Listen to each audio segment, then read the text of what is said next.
या कुन्देन्दु तुषारहार धवला या शुभ्रवस्त्रावृता या वीणावरदण्डमण्डितकरा या श्वेतपद्मासना।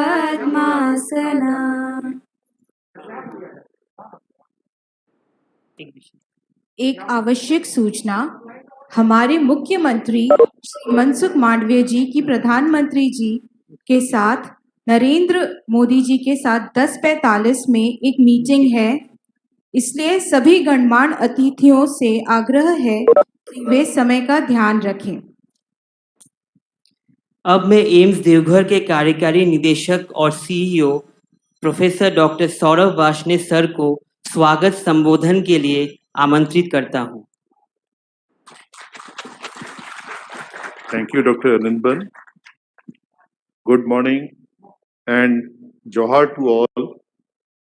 I, on behalf of AIMS Devghar family, welcome all who are present in person or online on this special occasion of inauguration of OPD services in Ayush building and inauguration of night shelter of AIMS Devghar.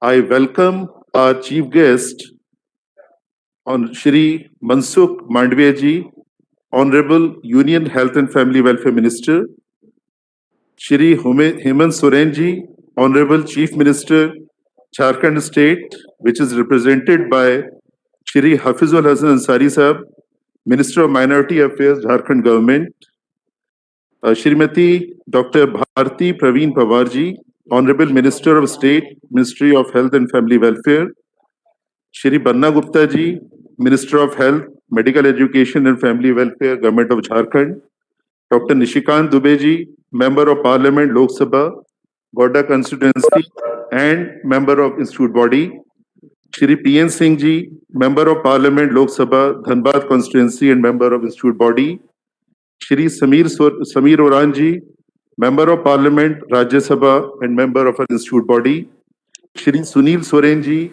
Member of Parliament, Dumka, Shri Rajesh Bhushan ji, Secretary Health, Ministry of Health, Family Welfare, Professor Dr. N.K. Arora, our President of AIMS Devghar, all Institute Body members, Chairperson of various standing committees, our Honorable Local MLA, Shri Narayan Das ji, Shri Badal Patlek ji, Shri Radhir Singh ji, and Shri Sukhdev Singh ji, Chief Secretary, Government of Jharkhand, Shri Arun Kumar Singh ji, Secretary Health and Additional Chief Secretary, Government of Jharkhand, Dr. Manohar Agnani ji, Additional Secretary, Ministry of Health, Family Welfare, Dr. D.S. Gangwar, Additional Secretary, Finance and Financial Advisor, Ministry of Health, Family Welfare, Shri Nilambu Sharan ji, Joint Secretary and Economic Advisor, Ministry of Health, and District Administration, our DC Shri Manjunath Bhajantri ji and SP City Shri Singh. All faculty officers, staff and students of AIMS Devghar, today it is a memorable day for AIMS Devghar as we are having inauguration of two of our buildings by our Honorable Chief Guest, Union Health and Family Welfare Minister, Shri Mansukh Mandviya ji. Jharkhand State, particularly Santal Pargana of the state, is not a very well-developed area of the country, lacks and very much requires quality healthcare facilities. Hence, it is a very thoughtful decision of central and state government to have a health institute of national importance like AIMS in this area. AIMS Devghar is one of the 22 AIMS being constructed under PMSSY, Ministry of Health and Family Welfare, Government of India. It is an autonomous institute of national importance by Act of Parliament under Phase 6 of PMSSY scheme. It is a 750-bedded hospital, including 30 beds of Ayush, and has 100 MBBS seats and 60 BSc nursing seats. As per vision and mission of AIMS, we are committed to provide state-of-art, international standard of patient care, academic training and research. The foundation of this institute was laid by our Honorable Prime Minister, Shri Narendra Modi ji, on 25th May 2018. The construction of the institute, which is being done by a Navrat company, that is NBCC, started on 27 July 2019 on 237.6 acres of land, which has been provided by state government. The construction was expected to complete by July 2021, but due to certain challenges due to COVID, which the whole country has faced, the construction got a bit delayed and is expected to be completed by June 2022. We are here committed to have a green campus.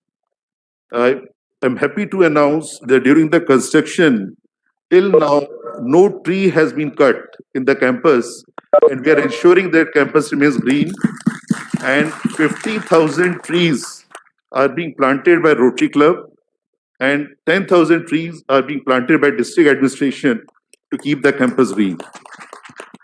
The academic section of the institute started on 16 September 2018 with intake of 50 MBBS students. Subsequently, next batch was of 62 students. And this year, we are going to admit 100 MBBS students in the month of September, October. We are also going to start 60 batch of BSc nursing students. And next year, we are planning to start a postgraduate course in various subjects. Due to COVID, there was delay in construction. We had challenges, but with great support of central government, particularly Ministry of Health and Family Welfare, state government and district administration, we are growing up fast and are trying to match the left behind milestones at the earliest. I took charge as Executive Director on 23rd June 2020. We had only 11 faculty members at that time, but today we have 68 faculty members in the institute, and we have 110 students who are being trained in the institute right now. Presently, we are functioning from a temporary campus, that is Panchayat Training Institute, and which has its own limitations. So we are looking ahead very positively to shift to our original campus and a future very fast. We have been contributing to the state government in various capacities during the tough time of COVID. We supported the district administration by providing our nursing officers for vaccination drive of Honorable Prime Minister and supporting the district administration to run the ventilators in the critical care area. We have started a TrueNet lab at an institute. We started telemedicine services 24/7. We started telemedicine services 24/7, and which is still continuing for all COVID patients at that time, and generated public awareness and are in process of starting the RT-PCR lab very soon. Once the Ayush building will be inaugurated by our Honorable Chief Guest, we'll be starting the consultation OPTs in 13 specialties, along with laboratory and basic radiological facilities, which will be provided by Hind Labs on CGHS rates. We will be also creating facility of 15 beds of daycare with oxygen and ventilator support, along with minor operation theatre. We are also going to start an Amrit pharmacy to provide subsidized medicines to the patients coming to AIIMS Devghar. Under the PM Care Fund, we have been fortunate to get a PSA plant of 1,000 liter capacity, which has been installed and is fully functional. We have, under CSR, got one ambulance from IOCL and one bus from State Bank of India. Further, we plan to start the indoor facilities within a span of 3 to 4 months with a bed capacity of 150 minimum. We have certain challenges which are upfront. We have already requested the state government to provide us 33 kVA urban feeder to have uninterrupted power supply and water supply, municipal water supply. We are very thankful to the central government and state government for supporting us to meet the missed few milestones. I'll be failing in my duty if I do not acknowledge and thank our President, Professor Dr. N.K. Arora, sir, who is a great visionary, inspiration, guiding force. Shri Rajesh Bhushan ji, Secretary Health, Nilambu Sharan ji, our faculty doing a very sincere work. The motto of our institute is work hard in silence, let success be your noise. And I am sure, and I from this dais today, I assure all the audience and our honorable ministry team that we'll leave no stone unturned to make this institute as per the expectations of the ministry, country, and the public in large. Thank you very much. Jai Hind.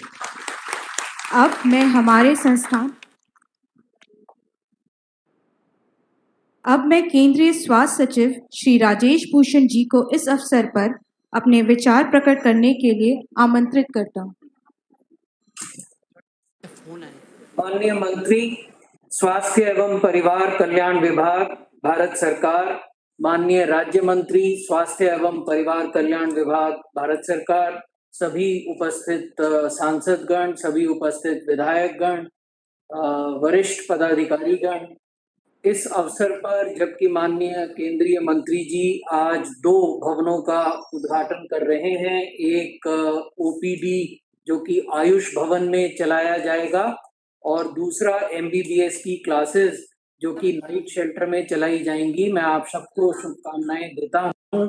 मैं ये भी आशा करता हूं कि देवघर जो प्राचीन काल से बाबा धाम के नाम से जाना जाता है, शिव जी का महत्व है, अब वो बाबा धाम के अतिरिक्त आरोग्य धाम के रूप में भी जाना जाएगा, क्योंकि एम्स यहाँ अपनी सेवाएं सब लोगों को देना प्रारंभ करेगा। एक बार पुनः आप सबको हार्दिक शुभकामनाएं। धन्यवाद। अब मैं माननीय देवघर विधायक श्री नारायण दास जी को अपने विचार प्रकट करने के लिए आमंत्रित करना चाहूंगा।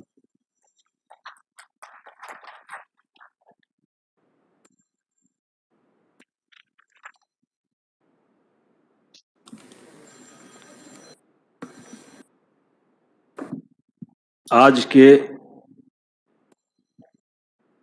इस ऐतिहासिक कार्यक्रम के मुख्य अतिथि भारत सरकार के स्वास्थ्य मंत्री आदरणीय मनसुख मांडविया जी, इस कार्यक्रम में वर्चुअल माध्यम से जुड़े हुए अन्य मंत्रीगण, इस कार्यक्रम में हम सबों के बीच झारखंड सरकार के मंत्री भाई हफीजुल अंसारी जी और एक ऐसे सांसद जो कारगर राजनीति के कुशल शिल्पी हैं और जिन्होंने अपने सार्थक प्रयास से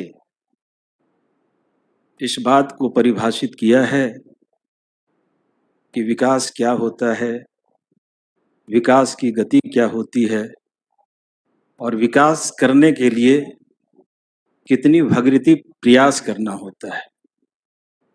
इस कार्यक्रम में उपस्थित अभी जिनका संबोधन आपने सुना, एम्स के निदेशक आदरणीय सौरभ जी, यहाँ के उपायुक्त भजंत्री साहब, यहाँ के पुलिस कप्तान धनंजय सिंह जी, एम्स के सभी पदाधिकारीगण, सभी स्टाफगण और सभी मेडिकल स्टाफ और उपस्थित इस कार्यक्रम के साक्ष्य के रूप में इस शहर के सभी गणमान्य अतिथिगण। हम सबों को पता है कि देवघर क्या है और देवघर की महत्ता हिंदुस्तान ही नहीं बल्कि दुनिया में क्या है। और जब किसी क्षेत्र में एम्स जैसे प्रतिष्ठान का आना होता है तो निश्चित रूप से अभी अनाउंसर साहिबा ने कहा कि देवघर को अब एम्स के नाम से जाना जाएगा। जरा कल्पना कीजिए, हम ऐसे जगह के वासी हैं कि लोग आर्थिक यातनाओं को झेलने के बाद भी समुचित इलाज के लिए दिल्ली, पटना, कोलकाता, चेन्नई जाया करते थे। लेकिन आज ये संपुष्ट घड़ी आप लोगों के सामने उपस्थित हुई है, और सिर्फ देवघर वासियों के लिए ही नहीं, बल्कि पूरे संथाल, पूरे झारखंड और बिहार, बंगाल, इस एम्स से लाभ सबको मिलेगा। और मैं बार बार कहता हूं कि देश के एक ऐसे प्रधानमंत्री आदरणीय मोदी जी हैं, हमेशा उन्होंने कहा कि विकास कहीं दिखता है, विकास कहीं बोलता है, और विकास का कहीं सुंदर आयाम है तो झारखंड उसके लिए उपयुक्त है। देवघर उत्तरोत्तर विकास करे, देवघर की पहचान दुनिया में हो, और देवघर अपने आप में हमेशा आगे बढ़ता रहे। और आज के दिन मैं इतना एक चीज जरूर कहूंगा कि प्रधानमंत्री मोदी जी ने एम्स दिया झारखंड को, सर क्षमा रघुवर चाहता दास जी हूं। ने सर क्षमा चाहता हूं, देवघर थोड़ा को एम्स दिया, समय की पाबंदी। और माननीय सांसद निशिकांत दुबे जी का जो अथक प्रयास रहा, आज उसी का कारण है कि हम लोग देवघर वासियों को, पूरे संथाल पूर्णा वासियों को ये अनुपम सौगात दे रहे हैं। धन्यवाद।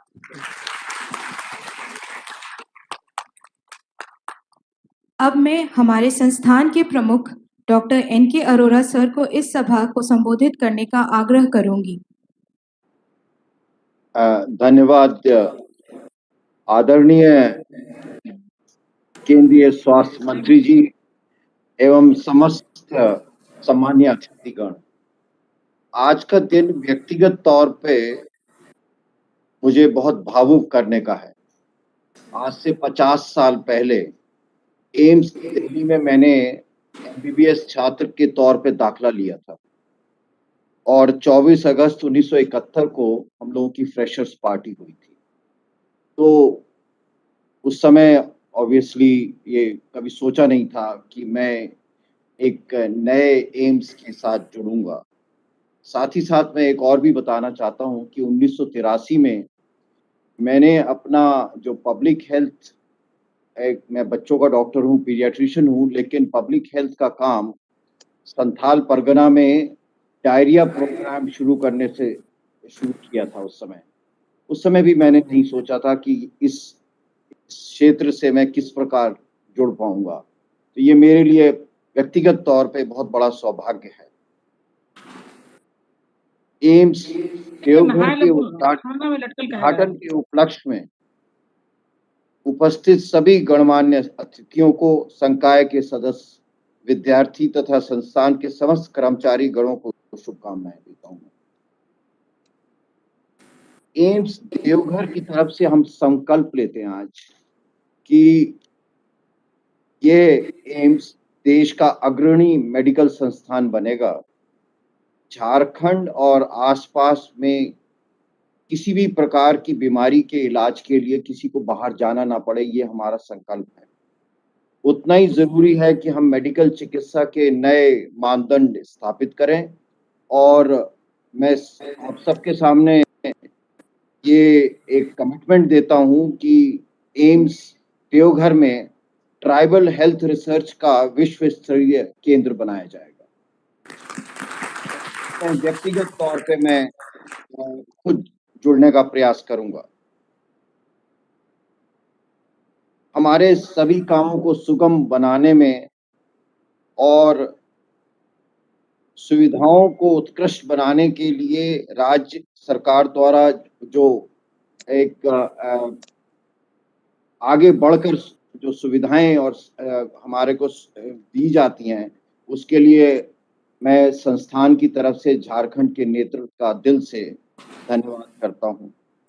अंत में एक बार फिर आप सबकी गरिमामयी उपस्थिति के लिए मैं दिल से धन्यवाद देता हूँ।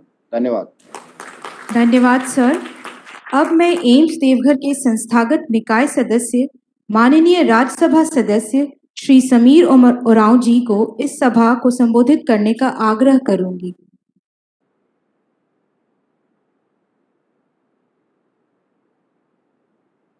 भगवान बिरसा मुंडा, सिद्धू कान्हू की पावन धरती झारखंड के विश्व प्रसिद्ध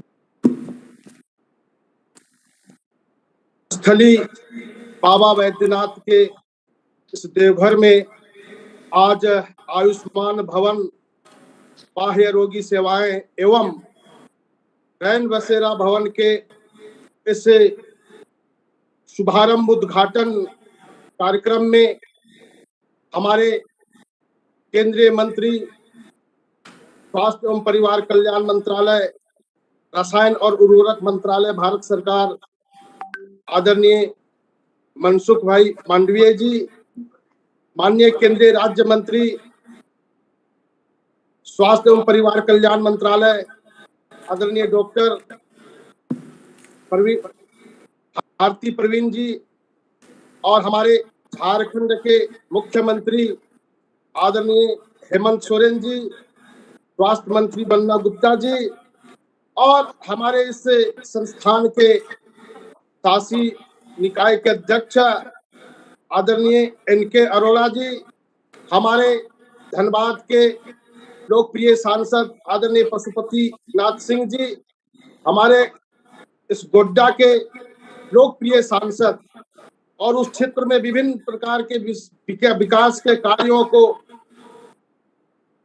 करने वाले ऐसे डॉक्टर निशिकांत दुबे जी, और इस देवघर के एम्स के निदेशक डॉक्टर अशोक वार्ष्णेय जी, मुख्य सचिव श्री सुखदेव सिंह जी, और हमारे देवघर के लोकप्रिय माननीय विधायक आदरणीय नारायण दास जी, केंद्रीय स्वास्थ्य सचिव श्री राजेश भूषण जी, उपायुक्त श्रीमान मंजूनाथ भजंत्री जी, एवं वहां पर ऐसे उद्घाटन समारोह में उपस्थित सभी हमारे माननीय अतिथिगण। निश्चित रूप से आज झारखंड के इतिहास के लिए एक नया पन्ना और नया अध्याय जुड़ रहा है। जिस प्रकार से झारखंड के अंदर में स्वास्थ्य सेवाएं के लिए कुछ कमी था, आज देश के यशस्वी प्रधानमंत्री आदरणीय नरेंद्र भाई मोदी जी ने इस बात को ध्यान में रखते हुए झारखंड के अंदर जो है एम्स का निर्माण हो, और निर्माण हो करके आज एक पहला आयुष्मान भवन जो बाह्य रोगी सेवाएं का जो है उद्घाटन हो रहा है। वास्तव में इस क्षेत्र में, इस राज्य में और पड़ोस के राज्यों में भी के लिए भी यह जो स्वास्थ्य सेवाएं सर क्षमा बहुत चाहूँ ही सर, समय की थोड़ी पाबंदी होगा। है। निश्चित रूप से हमारे इस संस्थान के हमारे अध्यक्ष जी ने अपनी भावनाओं को रखा, वही भावना मेरे पास भी था। सॉरी टू इंटरप्ट यू जनजातीय सर। स्वास्थ्य अनुसंधान केंद्र इस एम्स के अंदर हो। जिस प्रकार से झारखंड जनजाति राज्य है और यहाँ पर बहुत सारे स्वास्थ्य सेवाएं उनके बीच अभी भी नहीं पहुंच पाया, या तो कुछ नए प्रकार के ऐसे चीजें हैं, ये जनजाति स्वास्थ्य अनुसंधान के माध्यम से चीजों को यहाँ पर यह चिन्हित कर सकते।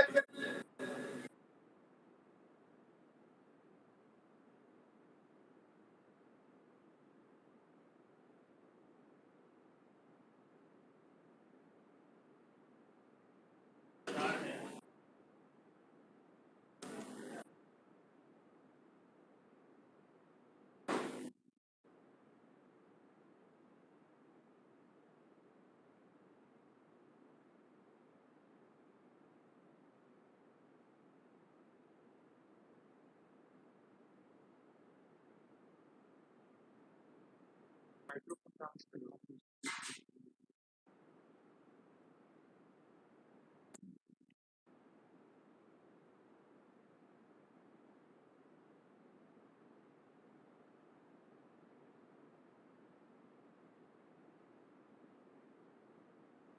You so much sir. अब मैं एम्स देवघर के संस्थागत निकाय सदस्य माननीय सांसद श्री डॉक्टर निशिकांत दुबे जी को अपने विचार व्यक्त करने के लिए मंच पर आमंत्रित करती हूँ।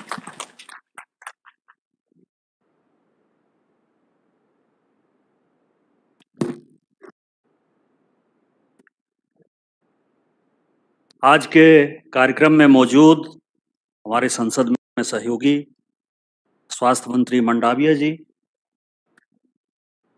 राज्य स्वास्थ्य मंत्री भारती पवार जी, स्वास्थ्य मंत्री बन्ना गुप्ता जी, मंचासीन हफीजुल हसन साहब मंत्री साहब, समीर उरांव सांसद जी, विधायक नारायण दास जी, सेक्रेटरी राजेश भूषण जी, एनके अरोरा जी, सौरभ वार्ष्णेय जी, वनीता लाल जी, यहाँ के डीसी, यहाँ के एसपी और आए हुए तमाम बहनों भाइयों,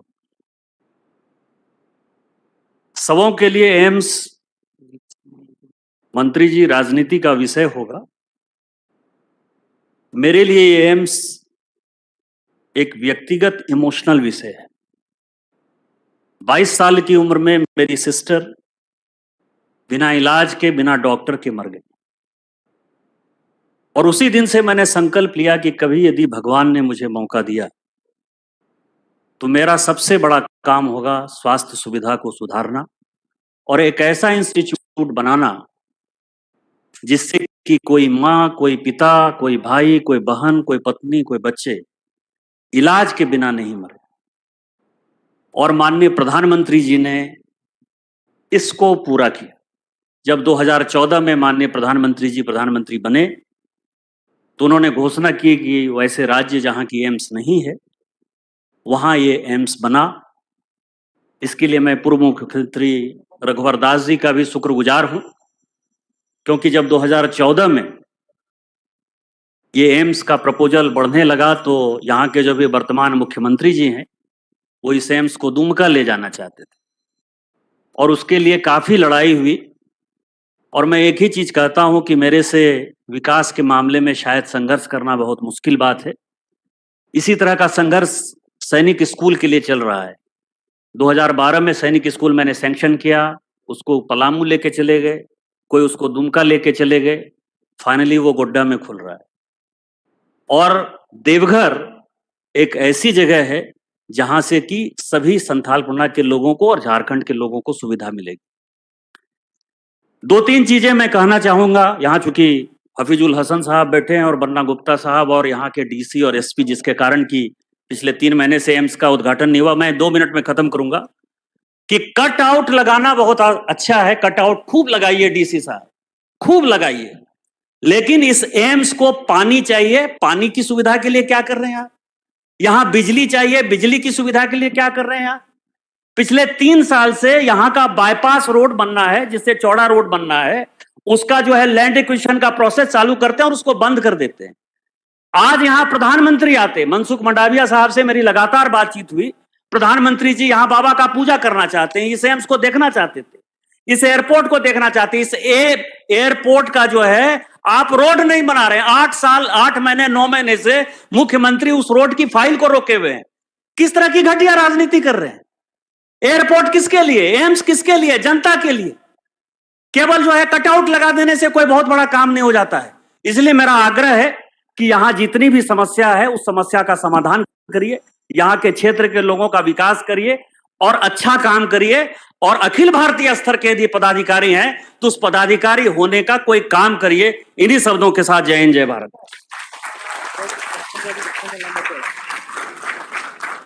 मैं झारखंड राज्य के माननीय मुख्यमंत्री श्री हेमंत सोरेन जी का प्रतिनिधित्व कर रहे माननीय मंत्री श्री हफीजुल हसन अंसारी जी को सभा को संबोधित करने का अनुरोध करता हूं।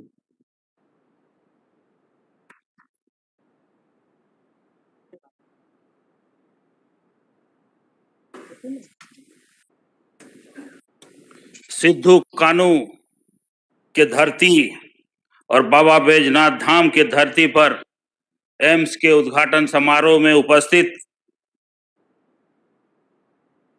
भारत सरकार के केंद्रीय मंत्री स्वास्थ्य एवं परिवार कल्याण मनसुख मांडवा जी, झारखंड राज्य के युवा सम्राट, हम सभी नौजवानों और झारखंड वासियों को दिलों में वास करने वाले झारखंड के मुख्यमंत्री आदरणीय हेमंत सोरेन जी, यहाँ उपस्थित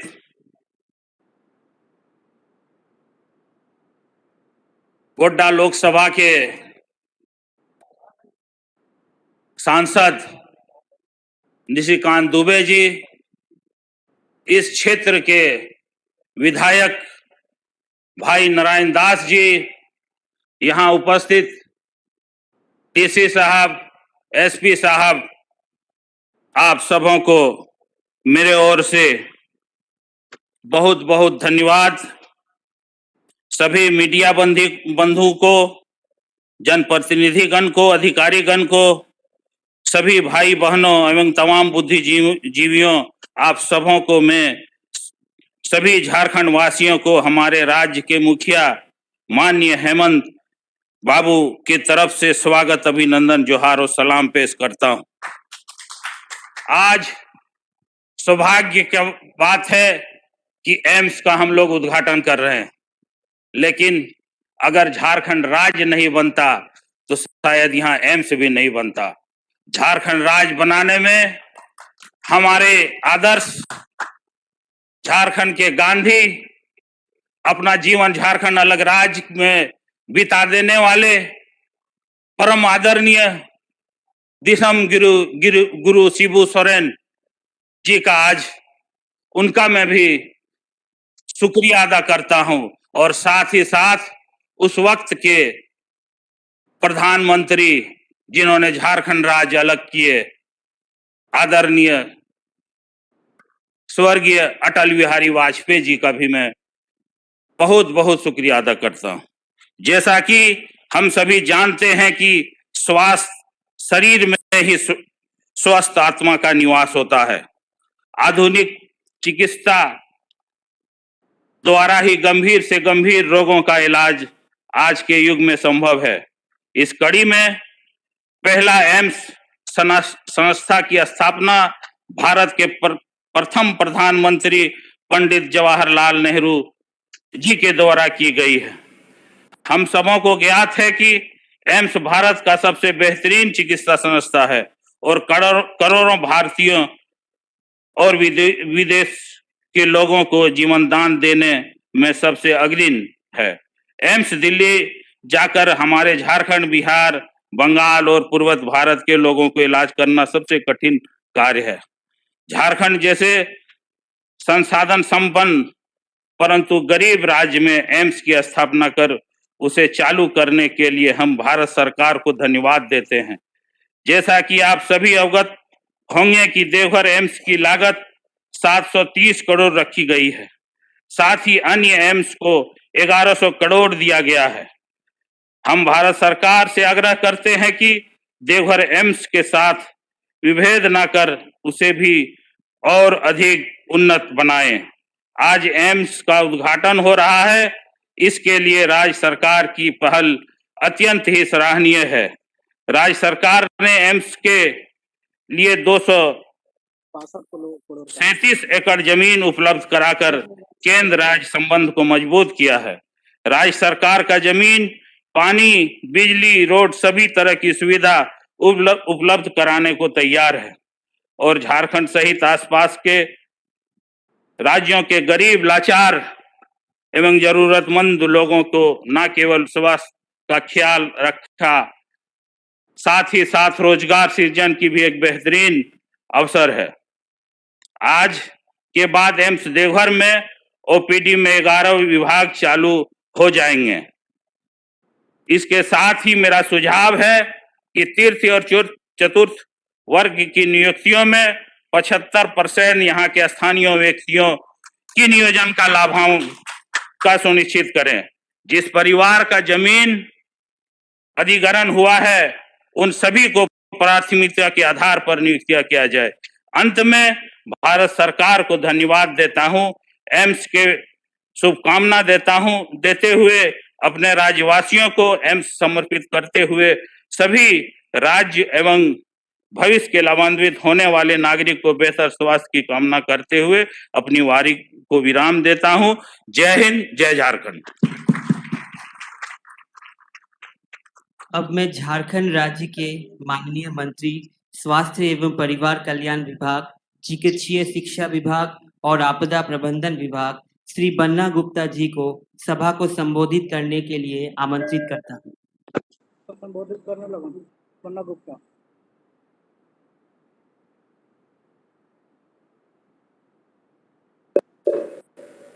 सभी लोगों को मेरा नमस्कार।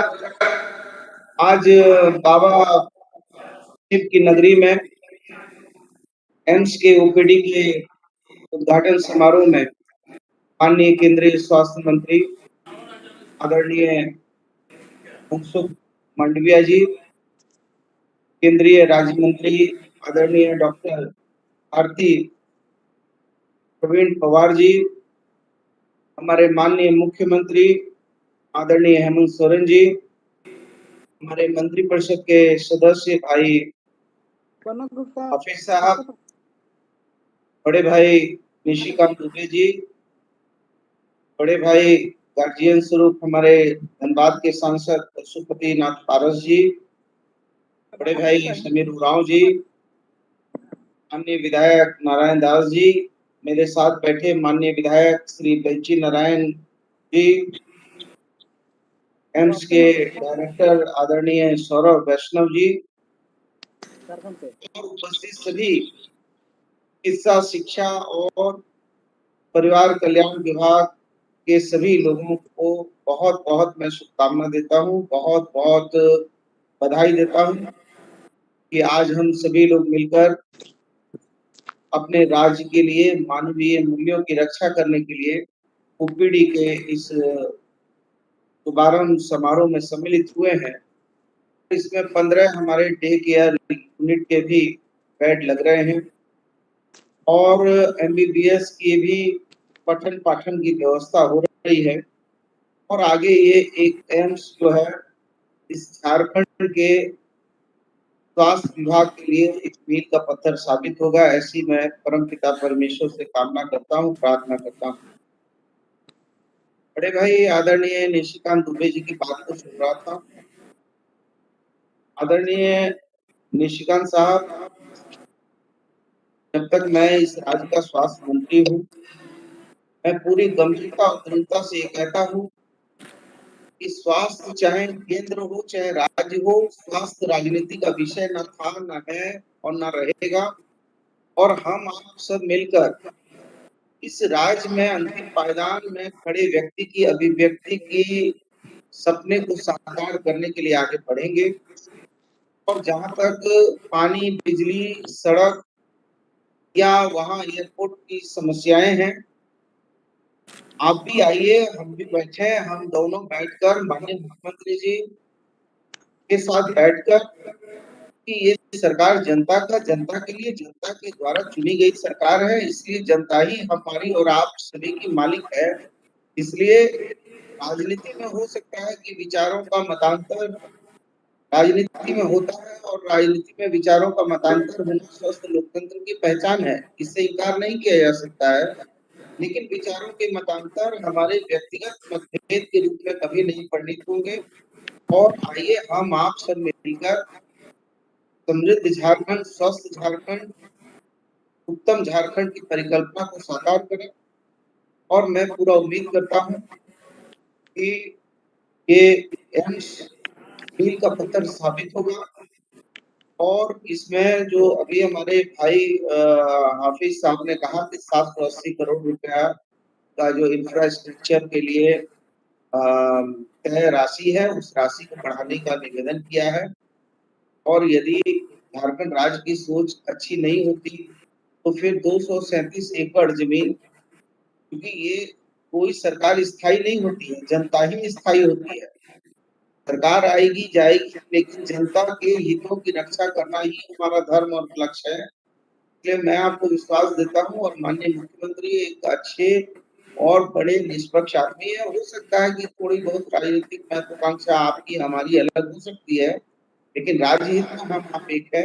मैं पुनः आप सभी लोगों को बहुत शुभकामना देता हूँ, बहुत धन्यवाद देता हूँ।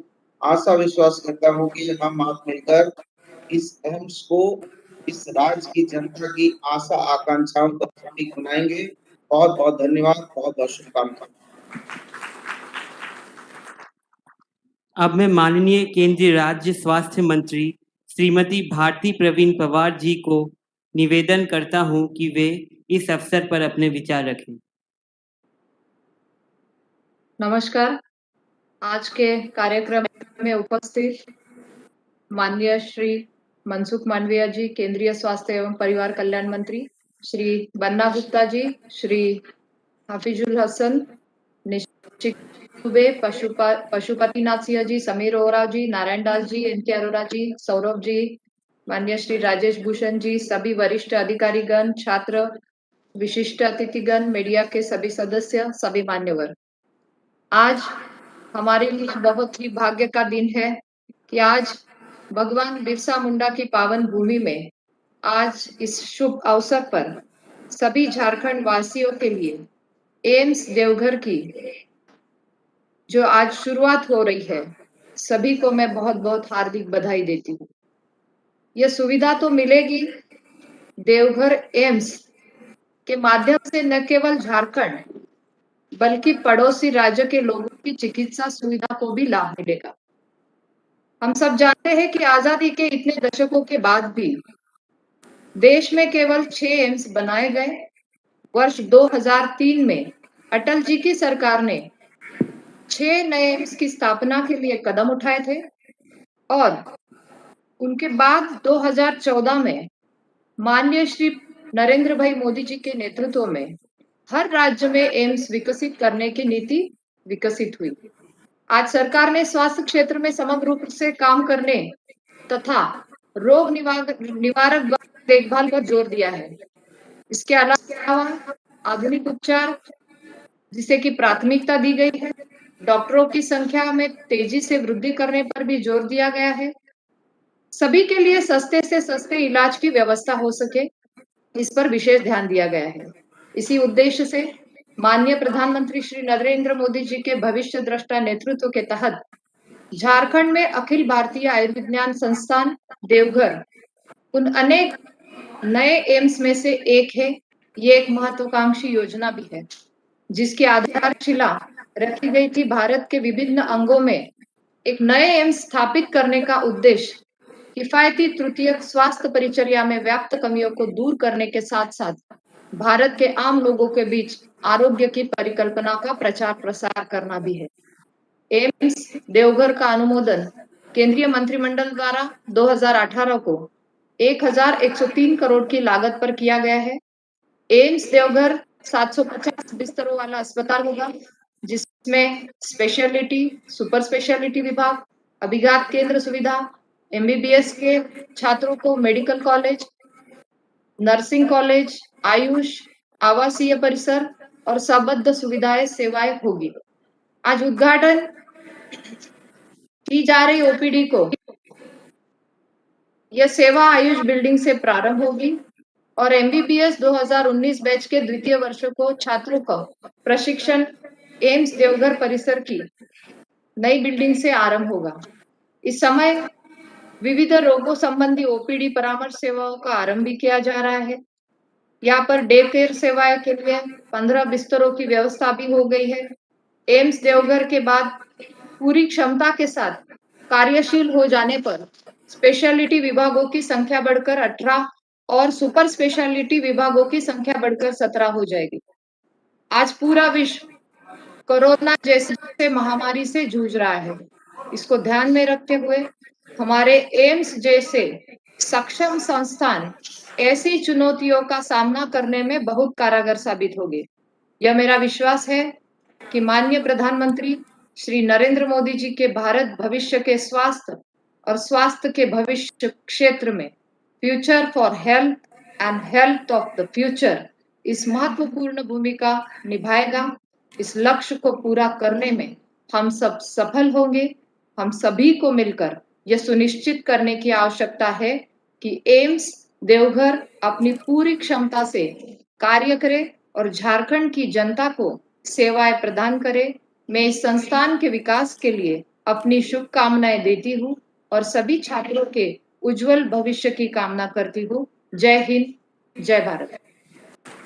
Thank you ma'am. अब मैं आज के मुख्य अतिथि माननीय केंद्र मंत्री स्वास्थ्य एवं परिवार कल्याण मंत्रालय तथा रसायन और उर्वरक मंत्रालय श्री मनसुख मांडविया जी से निवेदन करती हूँ कि वे अपने कर कमलों से एम्स देवघर के नवनिर्मित आयुष भवन का लोकार्पण करें तथा एम्स देवघर द्वारा ओपीडी सेवाओं को राज्य व राष्ट्र की सेवा में समर्पित करें। Sir, please give a big round of applause.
अब मैं आज के मुख्य अतिथि महोदय से निवेदन करती हूँ कि वे अपने कर कमलों से एम्स देवघर के नवनिर्मित रात्रि निवास भवन का लोकार्पण करें।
माननीय मुख्य अतिथि महोदय जी से इस सभा को संबोधित करने का निवेदन करती हूँ। सभी को नमस्कार। एम्स देवघर की रात्रि निवास भवन एवं ओपीडी सेवाओं के शुभारंभ के अवसर पर हमारे बीच में उपस्थित केंद्रीय मंत्रिमंडल के मेरे साथी डॉक्टर भारती प्रवीण पवार जी, आज के अवसर पर विशेष उपस्थित हफीजुल हसन अंसारी जी, झारखंड के स्वास्थ्य मंत्री जी बन्ना गुप्ता जी, गोड़ा के लोकसभा सांसद निशिकांत दुबे जी, धनबाद के लोकसभा सांसद पशुपतिनाथ सिंह जी, राज्यसभा के सांसद श्री समीर ओरांग जी, विधायक नारायण दास जी, सेक्रेटरी हेल्थ श्री राजेश भूषण जी, हमारे एडिशनल सेक्रेटरी श्री मनोहर अग्नानी जी, एम्स के प्रेसिडेंट डॉक्टर N.K. अरोड़ा जी, एम्स देवधर के एग्जीक्यूटिव डायरेक्टर और CEO डॉक्टर सौरभ वर्षणे जी और कार्यक्रम में उपस्थित सभी गणमान्य अतिथियों, आज मेरे लिए यह अपार प्रसन्नता का अवसर है कि बाबा वैद्यनाथ की धरती देवधर के एम्स की ओपीडी सेवाओं के शुभारंभ करने का अवसर आज मुझे मिल रहा है। अभी श्रावण महीना खत्म ही हुआ है। सावन के महीने में पूरे देश से भगवान शिव के भक्त देवधर में पूरी श्रद्धा के साथ दर्शन करने और जल चढ़ाने आते हैं। 25 मई 2018 को प्रधानमंत्री श्री नरेंद्र मोदी जी ने एम्स देवधर की आधारशिला रखी थी। मुझे बताया गया है कि आज सिर्फ एम्स देवधर की ओपीडी सेवाओं का ही शुभारंभ नहीं हो रहा, बल्कि नाइट शेल्टर का भी उद्घाटन किया जा रहा है।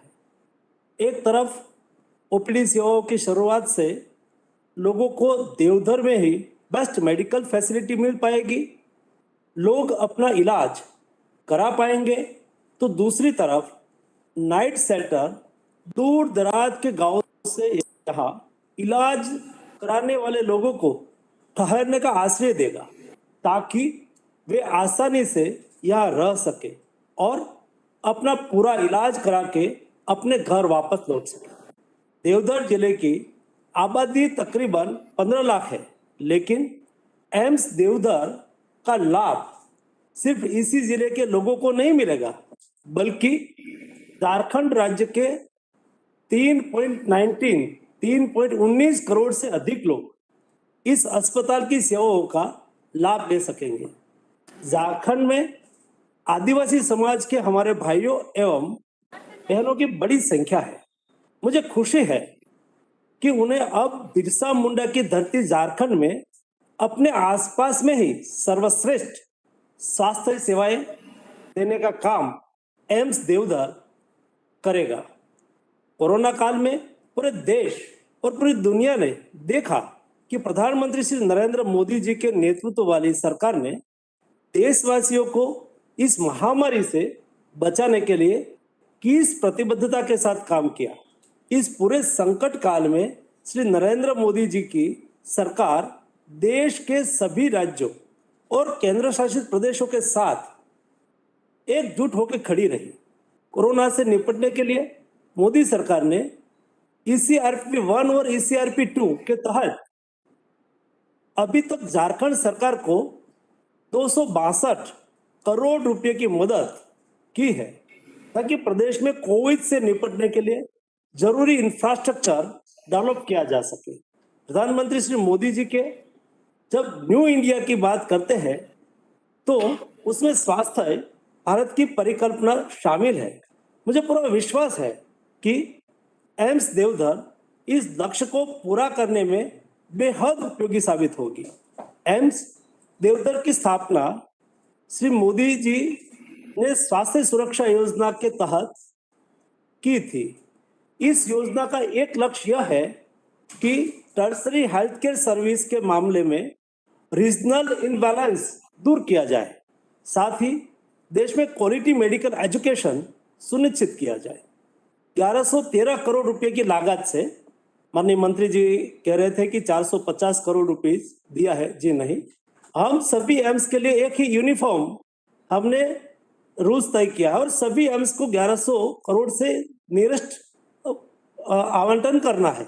इस तहत 1103 करोड़ रुपए की लागत से इस एम्स को विकसित किया जा रहा है। उम्मीद है कि जून 2022 तक एम्स देवधर का निर्माण कार्य पूरा हो जाएगा। एम्स देवधर में एमबीबीएस के पहले बैच की पढ़ाई 19-20 से ही शुरू हो गई है और हालांकि अभी एमबीबीएस की क्लासेस देवधर में ही स्थित पंचायती ट्रेनिंग इंस्टीट्यूट के टेम्पररी कैंपस से चल रही है, लेकिन मुझे पूरी उम्मीद है कि जल्दी ही ये क्लासेस एम्स देवधर के अपने परिसर में ही शुरू हो जाएगी। आज ओपीडी कंसल्टेशन सर्विसेज की शुरुआत हो रही है। ये सेवाएं आयुष बिल्डिंग से दी जाएगी। ओपीडी सेवाएं शुरू होने से अब बहुत सारे लोग अपना इलाज करा पाएंगे। उन्हें अब बेहतर इलाज के लिए झारखंड की राजधानी रांची तक नहीं जाना पड़ेगा। पूरे देश में स्वास्थ्य सेवाएं देने के मामले में एम्स ने अपनी एक अलग पहचान बनाई है। गरीब से गरीब को, अमीर से अमीर व्यक्ति एम्स की ओर एक भरोसा से और उम्मीद की नजर से देखते हैं। एम्स देवधर की टीम पर मुझे पूरा भरोसा है कि आप लोग इस भरोसे और उम्मीद को और बढ़ाने का ही काम करेंगे।